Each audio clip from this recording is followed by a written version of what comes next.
शिक्षणाच्या माध्यमातून उद्याची पिढी घडविण्याचं आपण काम करतो आणि त्या अनुषंगाने यापूर्वी जे शिक्षण आहे कोठारी कमिशनने राज्याच्या सकल उत्पन्नाच्या 6% खर्च हा शिक्षणावर होणं हे अपेक्षित आहे।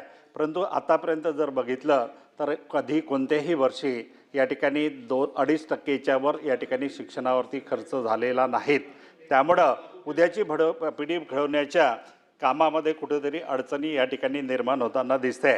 RTI कायदा हा आपल्या राज्यामध्ये किंवा केंद्र सरकारने 2009ला लागू केला। आपल्या राज्य सरकारने 2011-12ला RTI कायद्याची अंमलबजावणी केलेली आहे। म्हणजे देशाला स्वातंत्र्य मिळून 65 वर्षानंतर बालकाचा मोफत व सक्तीचा अधिनियम या राज्यामध्ये लागू केला, त्याबद्दल शासनाचं अभिनंदन केलं पाहिजे।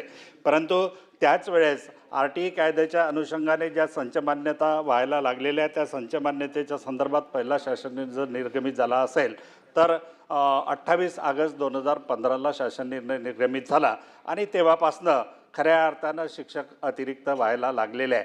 RTI कायदा हे पहिल्या वर्गापासून 8व्या वर्गापर्यंत लागू होतो, परंतु 9वी 10वी आणि 10वी 11वी 12वीचे सुद्धा संचमान्यतेमधले या ठिकाणी निकष बदलवलेले आहे आणि निकष बदलवल्यामुळे 9वी 10वीमध्ये मोठ्या प्रमाणामध्ये शिक्षक या ठिकाणी अतिरिक्त व्हायला लागलेले आहे आणि 11वी 12वीमध्ये सुद्धा या ठिकाणी अतिरिक्त व्हायला संचमान्यता ही आपण NICच्या माध्यमातून करतो। डायरेक्ट स्तरावरती विद्यार्थ्यांची संचमान्यता केली जाते। UDASमध्ये जे काही विद्यार्थी असेल त्या विद्यार्थ्याप्रमाणामध्ये शासन निर्णय जे नॉर्म्स दिले असेल त्याच्यानुसार संचमान्यता घेते, पण त्याच्यामध्ये सुद्धा मोठ्या प्रमाणामध्ये त्रुट्या असतात, मोठ्या प्रमाणात चुका असतात आणि चुका असल्यामुळे त्या जिल्हा स्तरावरून डेप्युटी डायरेक्टर डायरेक्टर स्तरावरून डायरेक्टरकडे ते प्रस्ताव पाठवावे लागतात आणि बराच कालावधी या दुरुस्ती प्रक्रियेमध्ये जातो। म्हणून या ठिकाणी मी मागणी करतो दुरुस्तीच्या संदर्भामध्ये डेप्युटी डायरेक्टर लेवलवरती एक टॅब उपलब्ध करून दिले काय पाहिजे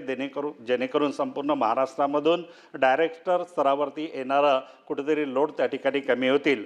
यापूर्वी 11वीच्या संचमान्यता या ऑफलाईन पद्धतीनं डेप्युटी डायरेक्टर स्तरावरती केल्या जायच्या आणि यावर्षी मात्र शासनाने ऑनलाईन पद्धतीनं ज्युनियरच्या संचमान्यता करण्याच्या संदर्भामध्ये नियोजन केलं आणि त्याचा परिणाम असा झाला का 25-26 वर्ष संपलं तरी अजूनही ज्युनियरच्या ऑनलाईन संचमान्यता पूर्ण झालेल्या नाही।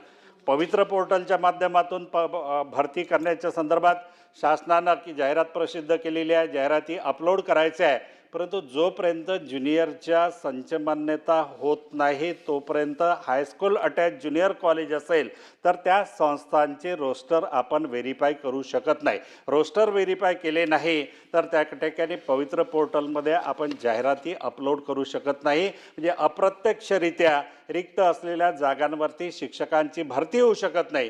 जे विद्यार्थ्यांना शिकवण्यासाठी शिक्षकच नसेल तर उद्याची पिढी घडवण्याचं काम कसं होणार आहे या दृष्टीनं सुद्धा शासनानं त्या ठिकाणी विचार करावा। कनिष्ठ महाविद्यालयाची संचमान्यता करीत असताना त्या ठिकाणी 2007चा जो संचमान्यतेचा संदर्भातला शासन निर्णय आहे त्याच्यानुसार आजतागायत हे संचमान्यता केल्या जात होती, परंतु यावर्षी त्याच्यामध्ये बदल करून संचमान्यता केल्या जात आहे आणि त्या संचमान्यतेमध्ये मोठ्या प्रमाणामध्ये कनिष्ठ महाविद्यालयीन शिक्षकाची पदं अतिरिक्त होण्याची शक्यता त्या ठिकाणी निर्माण झालेली आहेत।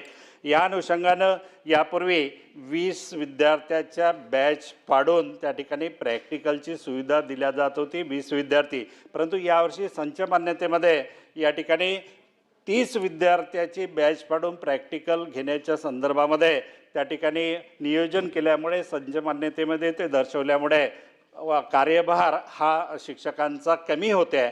त्यामुळं त्या ठिकाणी अतिरिक्त शिक्षकांचे मोठ्या प्रमाणामध्ये पद निर्माण झालेले आहेत। तसेच तासिकाच्या संदर्भामध्ये यापूर्वी 45 मिनिटाच्या तासिका होत्या, त्या तासिकासुद्धा 40 मिनिटाच्या केल्यामुळे त्या ठिकाणी कार्यभारावरती परिणाम होऊन मोठ्या प्रमाणामध्ये शिक्षकांची प्राध्यापकांची पदं त्या ठिकाणी अतिरिक्त होत आहे।